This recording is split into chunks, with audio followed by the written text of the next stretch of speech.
Good morning dear students. अपन पढ़ रहे थे अणुसंख्य गुणधर्म, और अणुसंख्य गुणधर्मों में अपन ने पढ़ा था जो अपनी क्वथनांक में उन्नयन है वो प्रॉपर्टी पढ़ ली थी। वाष्प दाब में आपेक्षिक अवनमन पढ़ लिया था। क्वथनांक में उन्नयन से रिलेटेड मैंने आपको एक न्यूमेरिकल दिया था, और वो जो न्यूमेरिकल है वो एक तो मैंने आपको करवा दिया था, एक मैंने आपको दिया था, तो मैं उस न्यूमेरिकल को आपको बता देता हूँ, फिर अपन आगे बढ़ेंगे। देखिए न्यूमेरिकल ये था कि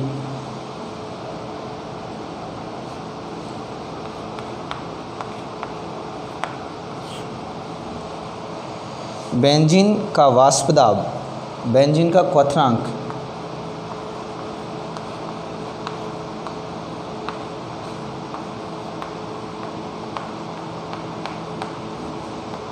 बेंजीन का क्वथनांक 353.23 केल्विन है।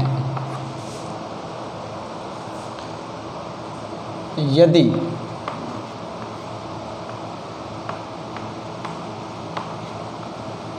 इसमें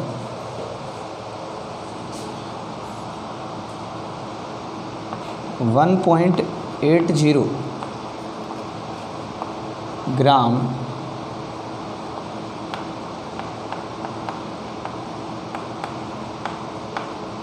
अवाष्पशील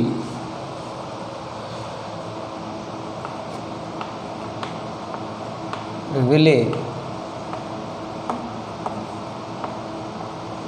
प्रति 90 ग्राम बेंजीन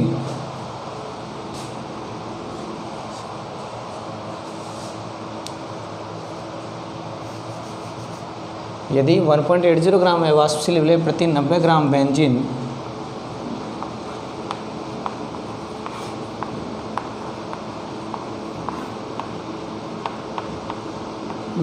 मिला दिया जाए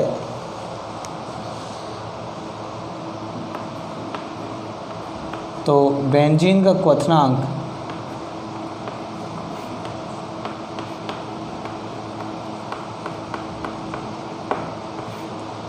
बढ़कर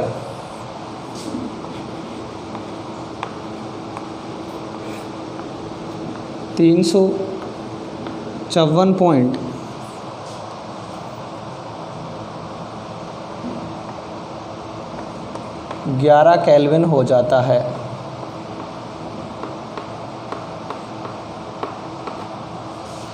तो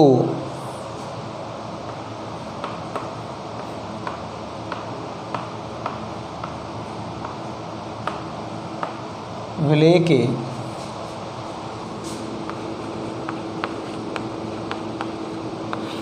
मोलर द्रव्यमान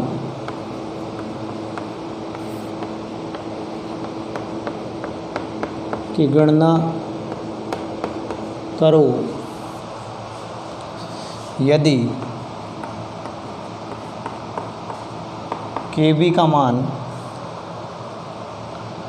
2.53 केल्विन किलोग्राम मोल इनवर्स हो।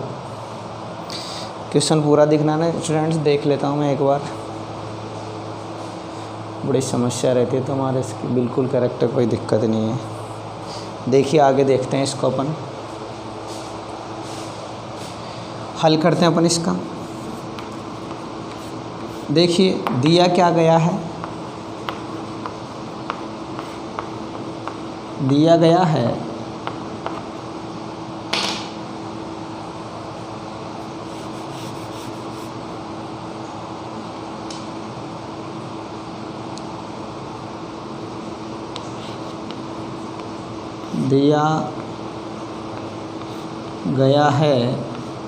क्या क्या दिया गया है अपन को। WB दिया गया है, कितना है 1.80 ग्राम। अपन को WA दिया गया है, कितना है 90 ग्राम। और अपन को क्या दिया गया है इसमें, देखिए ये दिया गया है KB। के बी दिया गया है ना, तो के बी लिख सकते हैं अपन, के बी बराबर 2.53 केल्विन। ठीक है, अब जो आपका फॉर्मूला है, फॉर्मूला आपका क्या है, फॉर्मूला आपका ये है,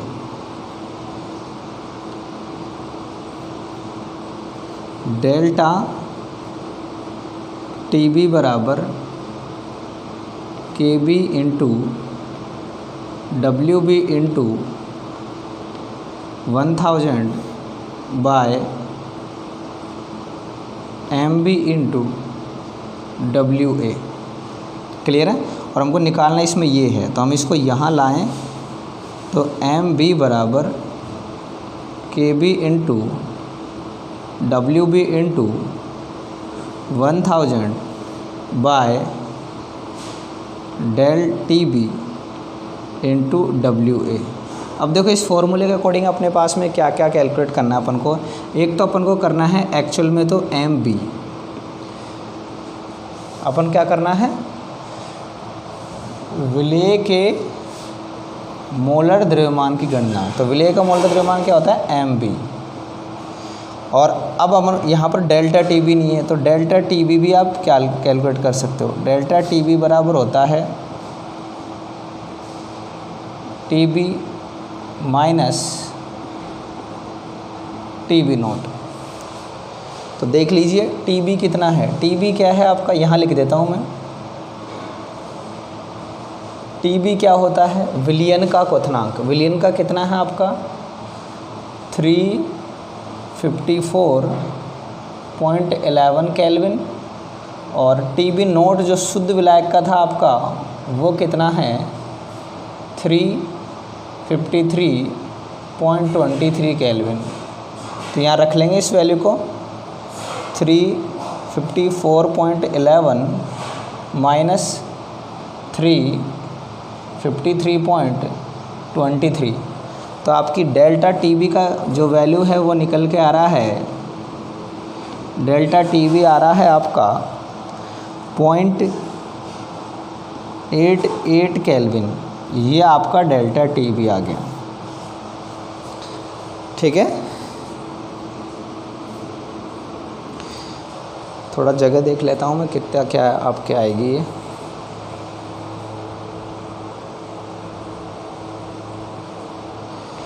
तो हम यहाँ पर इस फॉर्मूले में रख सकते हैं इन वैल्यू को। देखिए रखिए कैसे रखोगे। देखो एम बी कैलकुलेट करना है आपको, उसके लिए के बी आपको कितना दिया गया है 2.53 इंटू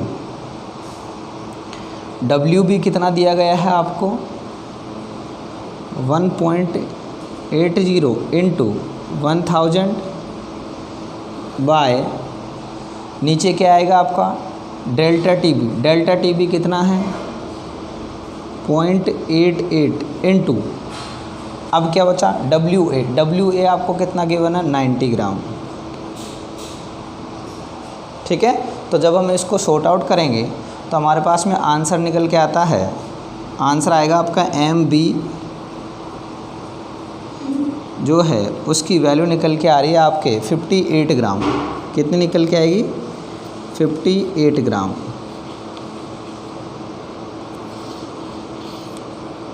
फिफ्टी 8 ग्राम पर मोल। आगे की बात समझ में, तो आप इसका मैं वापस समझा रहा हूँ आप लोगों को। देखिए इसमें बेंजीन का क्वथनांक दे रखा है, यानी शुद्ध विलायक का दे रखा है। फिर इसमें हमने वाष्पशील अशुद्धि मिला दी, कितने में 90 ग्राम में, यानी कि शुद्ध विलायक का द्रव्यमान कितना है 90 ग्राम है। एक तरह से मोललता हो गई। अब इसमें क्या किया हमने, जब 90 ग्राम में इतना अवाष्पशील पदार्थ मिलाया तो क्वथनांक बढ़कर इतना हो गया, यानी क्वथनांक में उन्नयन इतना हुआ। क्लियर है चीज़। अब देखिए हमको क्या ज्ञात करना है, ये जो हमने 1.80 ग्राम अवाष्पशील पदार्थ मिलाया था, इसका आणविक द्रव्यमान कितना है, ये चीज़ अपन ज्ञात करनी है। तो मैंने कल फॉर्मूला बताया था आपको, डेल्टा टी बी बराबर K B into W B into 1000 by M B into W A. तो हमको एम बी ज्ञात करना, तो एम बी को इधर ले आए, तो एम बी बराबर K B into W B into 1000 by delta T B, ये इधर आ गया, ये डेल्टा टी बी कहाँ चले गया, यहाँ चले गया, इंटू डब्ल्यू ए। अब दे क्या रखा है, डब्ल्यू बी दे रखा है, डब्ल्यू ए दे रखा है, के बी दे रखा है, एम बी अपन को ज्ञात करना है, डेल्टा टी बी हमारे पास नहीं था। तो डेल्टा टी बी को हम कैसे ज्ञात करते हैं, डेल्टा टी बी बराबर होता है, यानी कि क्वथनांक में उन्नयन यदि हमको निकालना है तो हम निकालते हैं क्वथनांक में उन्नयन को कि शुद्ध विलायक जो है उसका जो क्वथनांक था उसको हम घटा देते हैं किसमें से, विलयन के क्वथनांक में से। तो शुद्ध विलायक का जो क्वथनांक आपका कितना है, शुद्ध विलायक का ये है 353.23 और विलयन का कितना है 354.11। तो हमने क्या किया, इसमें से इसको घटा दिया, यानी डेल्टा टी बी बराबर T B minus T B nought, ये फॉर्मूला अपन ने पढ़ा है। जब ये आ गई वैल्यू कितने आई 0.88 केल्विन, अब इसको अपन ने कहाँ रख दिया, डेल्टा टी बी की जगह, और डब्ल्यू ए अपन को कितना दे रखा है 90 ग्राम दे रखा है। तो इस तरह अपना आंसर आता है एम बी बराबर 58 ग्राम मोल, यानी प्रति मोल कितना ग्राम है वो 58 ग्राम है। क्लियर है बेटा, फटाफट इसका स्क्रीनशॉट ले लीजिए।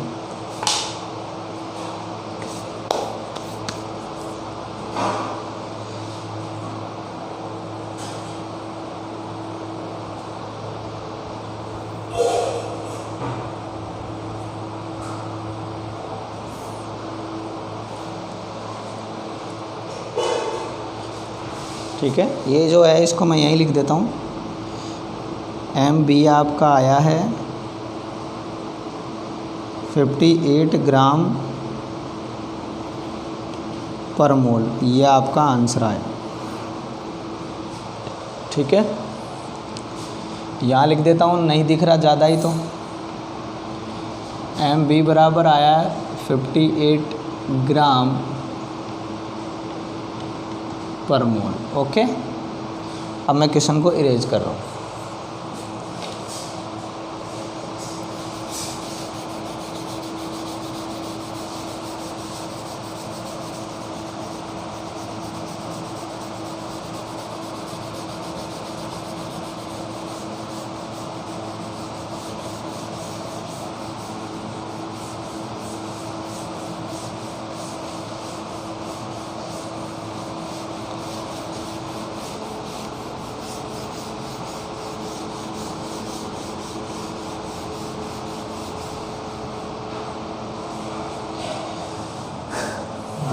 देखिए, अब अपन पढ़ेंगे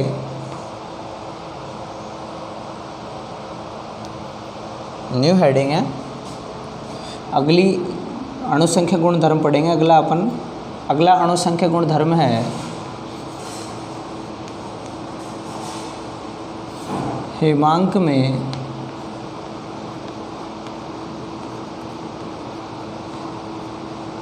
अवनमन।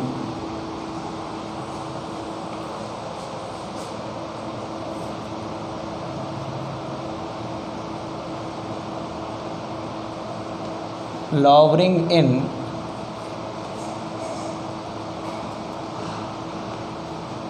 freezing point, और इसका एक केमिकल नेम भी है, वो है क्रायोस्कोपी। ये भी आप लोग ध्यान रखना, इसका एक केमिकल नेम भी है क्रायोस्कोपी। देखिए आगे बढ़ते हैं अपन इसमें। पहले तो अपन को समझना पड़ेगा हिमांक क्या होता है। तो हिमांक होता है जैसे कोई द्रव है अपने पास में, तो इस द्रव का जो आंतरिक वाष्प दाब है, इसका आप बोल सकते हो वाष्प दाब, इसका जो वाष्प दाब है द्रव का वाष्प दाब बराबर हो जाए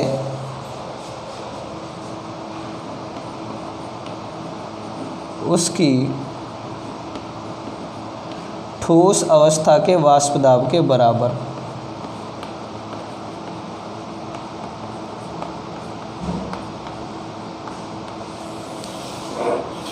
समझ गए क्या आप? कोई भी जो द्रव है उस द्रव का यदि वाष्प दाब बराबर हो जाता है किसके, उसकी ठोस अवस्था के वाष्प दाब के बराबर, तो वो द्रव जो है वो क्या होता है, जमने लग जाता है, यानी हिमीकृत होने लग जाता है। ठोस अवस्था में बदलने लगता है और यही क्या कहलाता है उसका हिमांक बिंदु। क्या कहलाता है उसका हिमांक बिंदु। और एक बात का ध्यान रखना, ये जो चीज़ है ये एक गतिक साम्य है द्रव अवस्था और ठोस अवस्था के मध्य। यानी जब हिमांक बिंदु हम प्राप्त करते हैं तो पदार्थ जो है वो गतिक साम्य में रहता है, ठोस द्रव गतिक साम्य में। क्लियर है ये चीज़? मैं इसको आपको लिख देता हूँ। सबसे पहले तो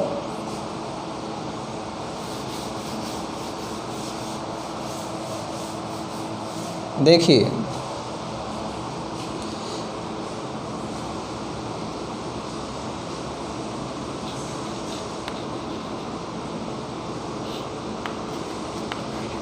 जब किसी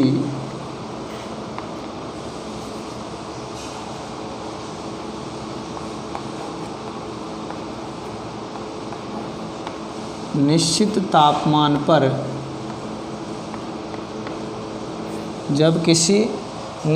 तापमान पर द्रव पदार्थ का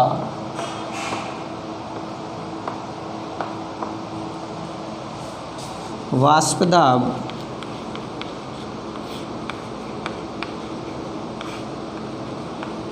उसकी ठोस अवस्था के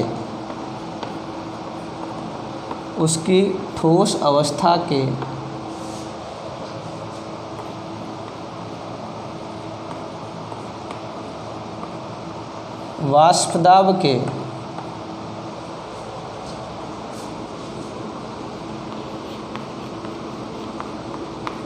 समान हो जाए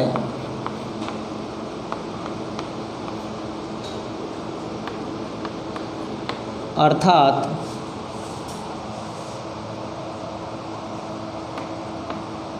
द्रव ठोस गतिक साम्य में स्थापित हो जाए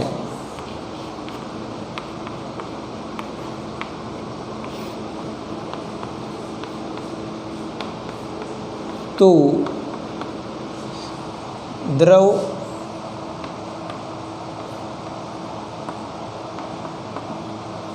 जमने लगता है तथा यही तापमान बिंदु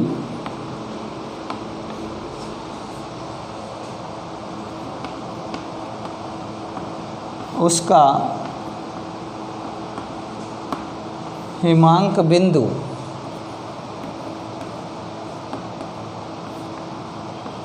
कहलाता है। देख लीजिए, अब मैंने हिमांक की परिभाषा लिखी है आपको यहाँ पर। देखिए, जब किसी निश्चित तापमान पर द्रव पदार्थ का वाष्प दाब उसकी ठोस अवस्था के वाष्प दाब के समान हो जाए अर्थात द्रव ठोस गतिक साम्य में स्थापित हो जाए तो द्रव जमने लगता है। कहा था मैंने आप लोगों को, द्रव जो है वो क्या ठोस में बदलने लग जाएगा, ठोस में बदल जाएगा तथा यही तापमान बिंदु उसका क्या कहलाता है, हिमांक बिंदु कहलाता है। तो सबसे पहले हमको क्या समझना था, हिमांक बिंदु समझना था, वो चीज़ मैंने आप लोगों को बता दी है। फटाफट इसका स्क्रीनशॉट ले लीजिए आप लोग।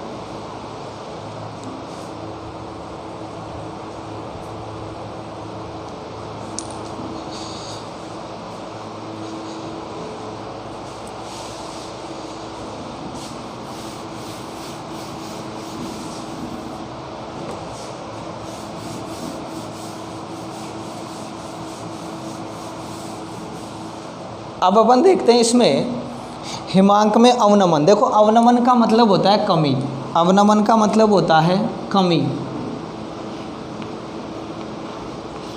यानी हिमांक में जो है कमी कैसे आती है वो चीज़ मैं आपको बता देता हूँ। देख लीजिए, जैसे अपने पास में कोई द्रव है, ये इस स्थिति से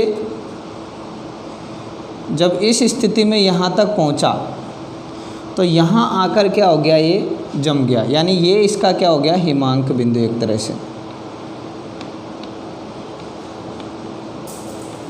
हिमांक बिंदु हो गया। ठीक है, अब देखिए, यानी वाष्प दाब जो है उसको हमको कितना करना पड़ा, इतना कम करना पड़ा, तब जाके ये क्या हुआ, जमा। तापमान क्या करेंगे हम, कम करेंगे, तापमान कम करेंगे तो वाष्प दाब भी क्या होगा, कम होगा। लेकिन हमको क्या करना है, जैसे हमने क्या किया, इसमें अवाष्पशील विलेय मिलाया, तो अवाष्पशील विलेय मिलाया तो वाष्प दाब तो और घट जाएगा, वाष्प दाब तो क्या होगा, और घटेगा, क्योंकि बनने वाली वाष्प की मात्रा क्या हो जाएगी, कम हो जाएगी। तो जहाँ हमको हिमांक बिंदु यहाँ मिल रहा था, अब हमको हिमांक बिंदु कहाँ मिल जाएगा, यहीं पर मिल जाएगा। हिमांक बिंदु जो है आपको यहीं मिल जाएगा, यानी आपको कम तापमान देना पड़ेगा। तो ये जो डिफरेंस है, ये वाला जो डिफरेंस है, ये ही क्या है आपका, हिमांक में अवनमन।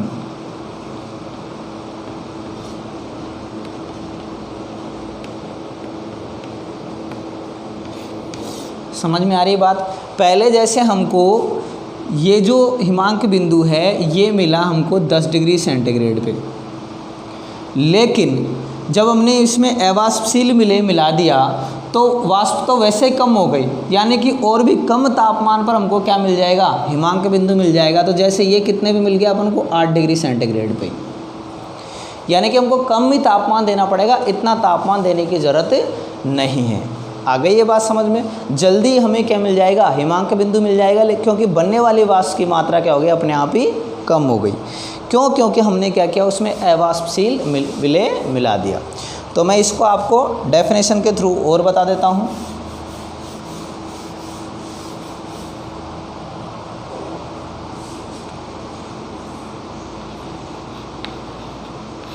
जब किसी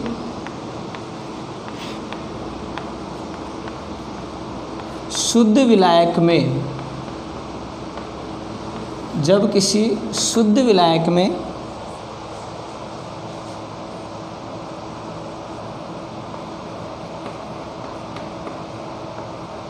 अवाष्पशील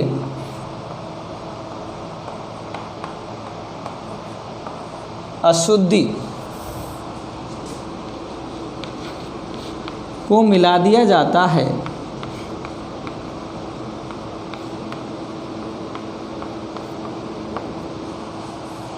तो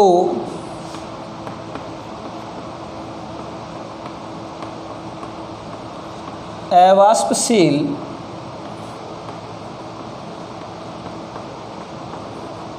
अशुद्धि के कण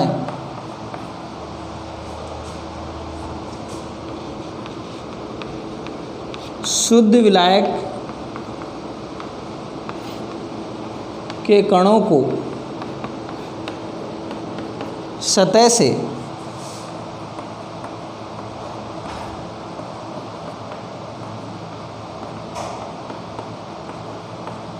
विस्थापित कर देते हैं,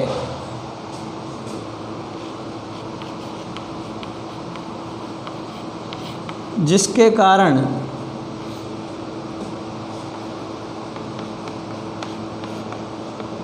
बनने वाली वाष्प की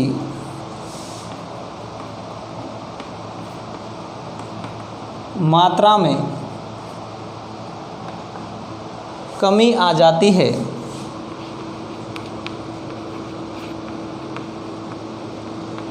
अतः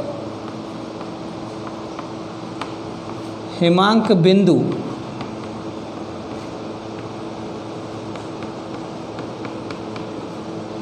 आसानी से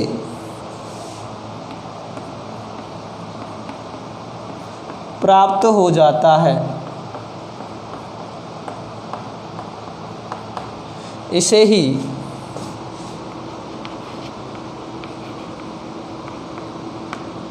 हिमांक में अवनमन कहते हैं। आई क्या बात समझ में। मतलब क्या है कि जब शुद्ध विलायक जो है उसमें अपन क्या करेंगे, यदि किसी शुद्ध विलायक में अपन अवाष्पशील अशुद्धि मिला देंगे तो अवाष्पशील अशुद्धि कण क्या करेंगे, शुद्ध विलायक के कणों को सतह से विस्थापित कर देंगे। अब उनको सतह से विस्थापित कर दिया तो बनने वाली वाष्प की मात्रा में क्या आ जाएगी, कमी आ जाएगी। और वाष्प में की मात्रा में कमी आई तो वाष्प दाब भी क्या हो जाएगा, कम हो जाएगा। और हमको हिमांक करने के लिए वाष्प दाब कम चाहिए, हमको क्वथन नहीं करना उसको, क्योंकि उबालने के लिए क्या करना होता है, जो वाष्प दाब है वो ज़्यादा चाहिए होता है। यहाँ तो क्या करना है अपन को, कम करना है। तो कम करना है तो यदि अवाष्पशील विलेय मिलाएंगे तो वो तो वैसे उसको कम करेगा, यानी जितना ज़्यादा आप अवाष्पशील विलेय मिलाओगे उतना ही क्या होगा, हिमांक बिंदु जल्दी अपन को मिलेगा। तो वाष्प की मात्रा में कमी से क्या हो जाता है, बनने वाली वाष्प की मात्रा में कमी आ जाती है, अतः हिमांक बिंदु आसानी से मिलता है। क्यों, क्योंकि वाष्प दाब में क्या आ जाती है, कमी आ जाती है। फटाफट इसका स्क्रीनशॉट ले लो।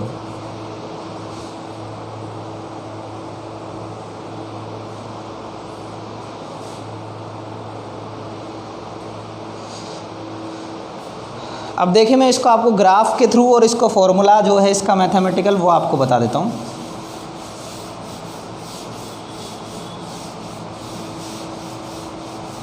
देखिए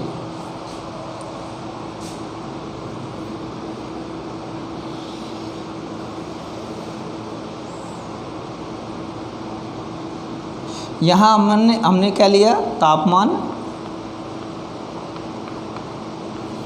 तापमान किसमें, केल्विन में। यहाँ हमने क्या लिया, वाष्प दाब।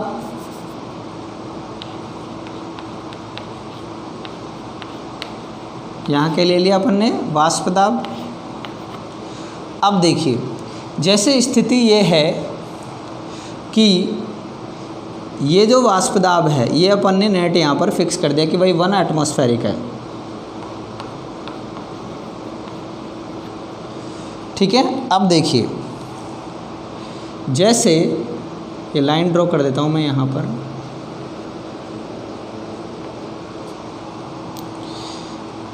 शुद्ध विलायक जो है उसका वाष्प दाब हमको इतने तापमान पर मिला था कि वो क्या हो सके, ठोस अवस्था में बदल सके। तो ये हो गया आपका TF नोट। ये क्या हो गया आपका TF note. T stand for temperature and F for freezing यानी हिमांक।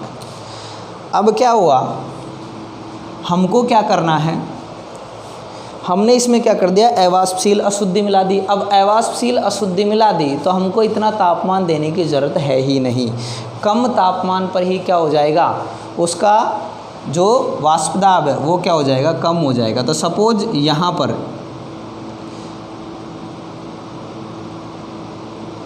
इतने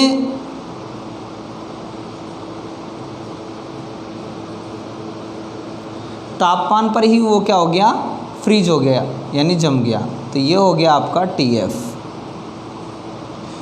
तो ये किसका है, ये है आपका शुद्ध विलायक, शुद्ध विलायक का हिमांक। और ये किसका है आपका, विलयन का हिमांक।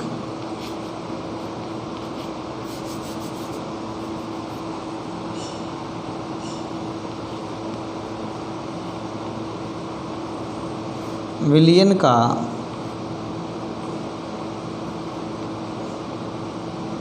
हिमांक। अब देखिए मैं यहाँ पर इसको लिख रहा हूँ, ये तो आपका क्या हो गया, शुद्ध विलायक, और ये क्या हो गया आपका,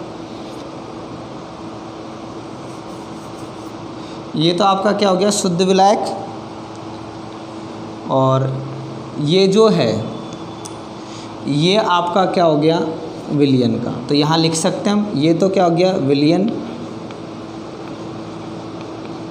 ये तो क्या होगा, विलयन, और ये क्या हो गया आपका, विलायक।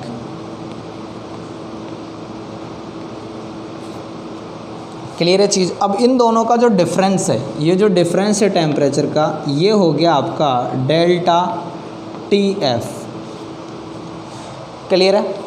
तो क्या होगा, ये तो क्या है, ज़्यादा है मात्रा, ये देखिए यहाँ पे इसकी मात्रा तो क्या है, यहाँ तक है, और इसकी मात्रा कहाँ है, यहाँ तक है। तो हम इसको ऐसे लिख सकते हैं, delta T F equal to delta T F equal to, ज़्यादा कौन है, T F nought minus T F. Formula क्या आ गया आपका, डेल्टा टी एफ बराबर T F nought minus T F. ये क्या है, डेल्टा टी एफ क्या है आपके, डेल्टा टी एफ आपका क्या है, हिमांक में अवनमन, हिमांक में अवनमन। टी एफ नोट क्या है,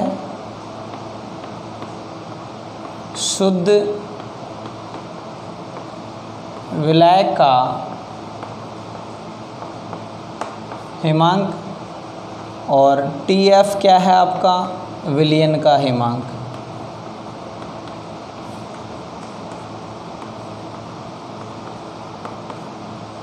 आगे बेटा बात समझ में, डेल्टा टी एफ यदि हमको कैलकुलेट करना है तो हम क्या करेंगे, T F nought minus T F कर देंगे। टी एफ नोट क्या है, शुद्ध विलायक का, शुद्ध विलायक का क्या होगा, ज़्यादा होगा, और कमी हो रही है तो विलयन का क्या हो जाएगा, कम हो जाएगा। तो ज़्यादा में से क्या करेंगे, कम को हम घटा देंगे। क्लियर है चीज़, तो हमको क्या मिल जाएगा, अंतर मिल जाएगा। फटाफट इसका स्क्रीनशॉट ले लीजिए, फिर थोड़ा सा और आगे इसको मैं बढ़ाता हूँ।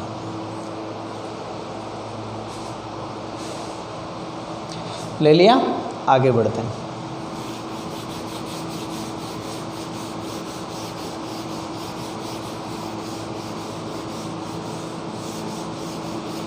देखिए अब जैसा कि मैंने आपको बताया कि जैसे ही हम क्या करते हैं, इसमें अशुद्धि यानी कि अवाष्पशील विलय को मिलाते हैं तो क्या होता है, यहाँ पर हिमांक में अवनमन होता है। इसका मतलब ये है कि ये भी कहीं ना कहीं विलय के कणों की संख्या या विलय के द्रव्यमान पे क्या है, निर्भर है। और विलय के द्रव्यमान पे कोई चीज़ निर्भर रहती है, इसका मतलब वो किस पे निर्भर है, मोललता पे। किस पे निर्भर है, मोललता पे। तो हम इसको लिख सकते हैं कि delta T F is directly proportional to molality. आ गई बात समझ में। और इसको हटाएंगे तो delta T F equal to K F into M. आगे बात समझ में। अब हम इसको m को जो है एक्सटेंड करते हैं। m को क्या कैसे करोगे आप एक्सटेंड, m बराबर क्या है, m बराबर है WB into 1000 by MB into WA। यही करते हैं ना अपन, बस हो गया काम।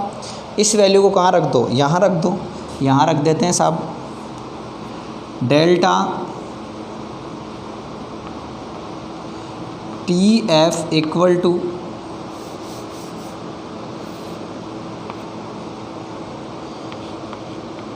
के एफ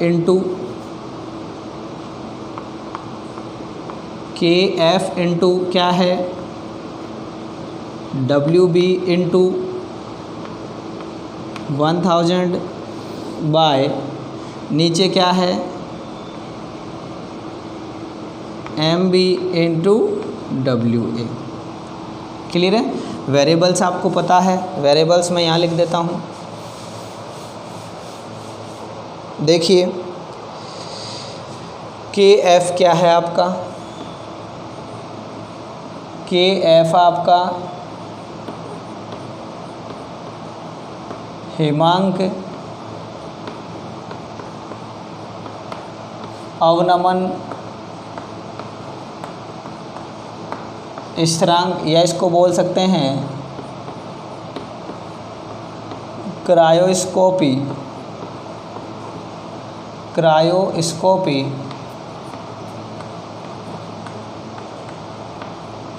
स्थिरांक। WB क्या है, विलय या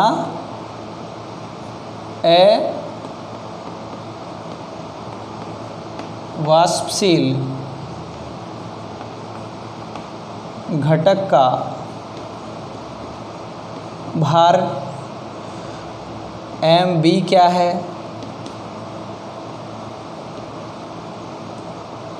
अवाष्पशील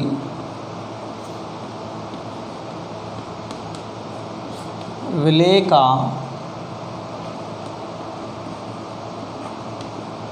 आणविक द्रव्यमान WA क्या है आपका? WA है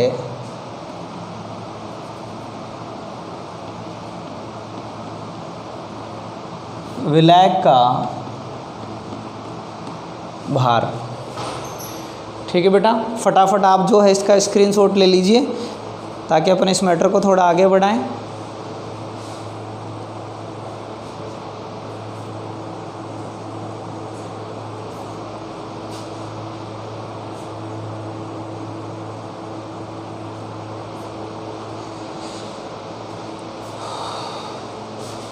तो मेरे हिसाब से हिमांक में अवनमन या क्रायोस्कोपी आप लोगों को अच्छा समझ में आ गया हो बेटा। आज अपना इतना ही करवाएंगे। Thank you. नोट्स बनाते रहिए आप लोग और आगे बढ़ाते रहिए मैटर को ताकि आपका ये काम में आ सके समय। धन्यवाद।